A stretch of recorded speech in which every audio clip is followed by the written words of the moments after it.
घरालगत बांधलेल्या वायरवरील कपडे काढत असताना विजेचा जोरदार धक्का लागून लॉन्ड्री चालकाचा मृत्यू झाल्याची दुर्दैवी घटना उत्तर सोलापूर तालुक्यातील बीबी दारफळ येथे रविवारी सकाळी 7 वाजता घडली। सुदाम तुकाराम माने वय 50 राहणार बीबी दारफळ असे मृताचे नाव आहे। रविवारी सकाळी सुमारे 7च्या सुमारास आंघोळ केल्यानंतर ते घरालगत असलेल्या वायरवरील कपडे काढत होते। त्यावेळी त्यांच्या उजव्या हाताला अचानक विजेचा जोरदार धक्का बसल्याने ते वायरला चिकटून राहिले। घटना लक्षात येताच मुलगा जयंत माने याने तत्परता दाखवित लाकडाच्या सहाय्याने त्यांना वायरपासून दूर केले।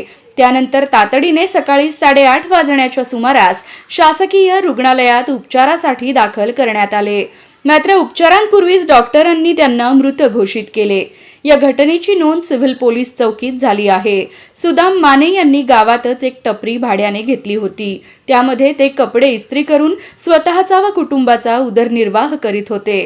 त्यांच्या पश्चात पत्नी, मुलगा व विवाहित मुलगी असा परिवार आहे।